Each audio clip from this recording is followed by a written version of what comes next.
డోన్ పట్టణంలోని లేగసీ west dump యార్డ్ను మంత్రి Ponguru Narayana, MLA కోట్ల జయసూర్య ప్రకాష్ రెడ్డితో పరిశీలించారు.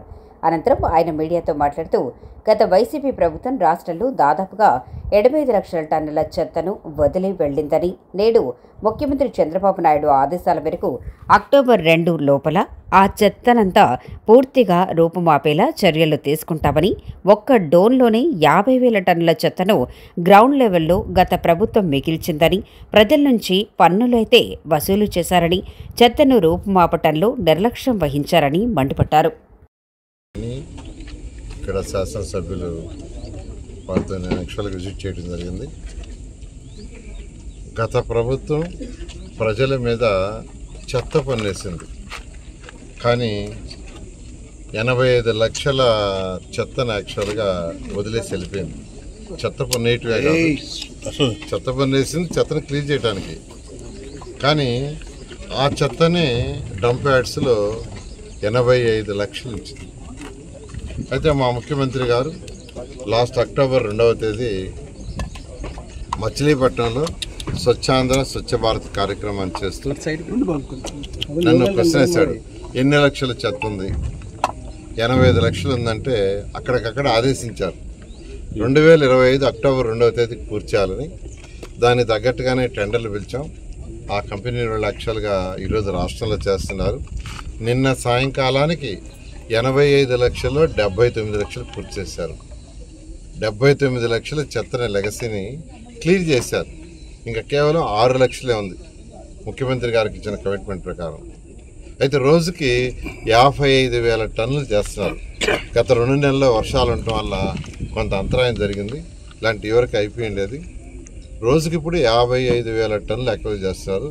బహుశా ఇంకొక 10 రోజుల్లో కంప్లీట్ అయిపోతుంది. అయితే గ్రౌండ్ లెవెల్కి తీసుకుంటే 85 లక్షలు ఉంది.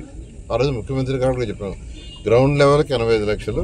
కొన్ని దగ్గర గ్రౌండ్ లెవెల్ కంటే కింద 2 అడుగులు 3 అడుగులు 4 ఉంది. ఇక్కడైతే దాదాపు 5 అడుగుల పైన అంటున్నారు. సో ఇదంతా కూడా యాక్చువల్గా మరొక 2 నెలలు టైం ఇచ్చాం. ఆ 2 నెలల్లో పూర్తవుతుంది. ఏదేమైనప్పటికీ 85 లక్షల టన్నుల చెత్త ఏదైతే ఈ రాష్ట్రంలో గత ప్రభుత్వం మిల్చిపోయిందో గ్రౌండ్ లెవెల్లో, ఆ మొత్తాన్ని రేపు అక్టోబర్ 2వ తేదీ పూర్తి చేస్తున్నాం లోపల.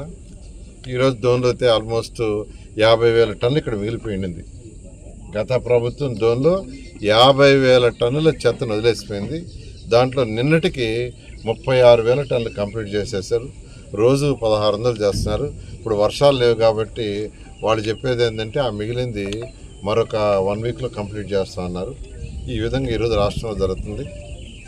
అయితే ఫ్యూచర్లో ఇటువంటి ప్రాబ్లమ్స్ లేకుండా ఉండటానికి waste energy plants developed countries ఏది తీసుకున్నాను, చైనా తీసుకున్నా, అమెరికా తీసుకున్నా, రష్యా తీసుకున్నా, జపాన్ తీసుకున్నా, సింగపూర్ తీసుకున్నా, వాళ్ళందరూ వేస్ట్ ఎనర్జీ ప్లాంట్స్ ఎస్టాబ్లిష్ చేశారు. 2014-19లోనే గౌరవనీయ ముఖ్యమంత్రి గారు ఈ రాష్ట్రంలో వేస్ట్ ఎనర్జీ ప్లాంట్స్ 10 శాంక్షన్ చేశారు. ప్రతి జిల్లాకి ఒకటి శాంక్షన్ చేశారు. ఆ రోజు ప్రతి జిల్లాకి ఒకటి శాంక్షన్ చేశారు. అయితే అందులో 2 మాత్రమే పూర్తయినాయి, విశాఖపట్నం, గుంటూరు. అంటే 2019 ప్రభుత్వం మారేటప్పటికి 2 అడ్వాన్స్లో ఉండటం వల్ల అవి కంప్లీట్ అయినాయి. మిగతా 8ని గత ప్రభుత్వం ఆపేసింది. అంటే వాళ్ళకి అవగాహన లేదు.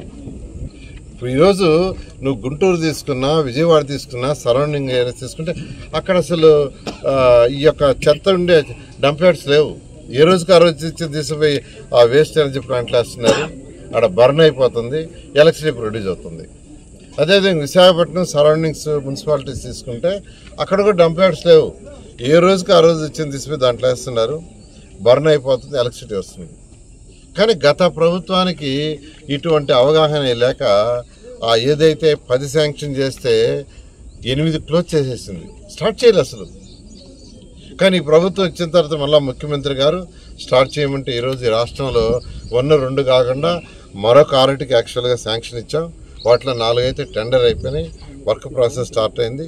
ఇక్కడైతే మంచి ఫలితాలు అయిపోతాయి. తప్పకుండా వాటిని డిస్కస్ చేసి ఈ సమస్య గురించి మాట్లాడి ముఖ్యంగా మనకు కావాల్సింది రోడ్డు కావాలి, సిమెంట్ రోడ్లు నేజ్ కావాలి. దానికి 60 కోట్లు పెట్టుకున్నాం. దగ్గర మాట్లాడి తప్పకుండా శాంక్షన్ చేసుకుంటాం. కొత్త ఈ కంపెనీ కూడా ఫ్యూచర్లో పోతుంది అన్ని విషయాలు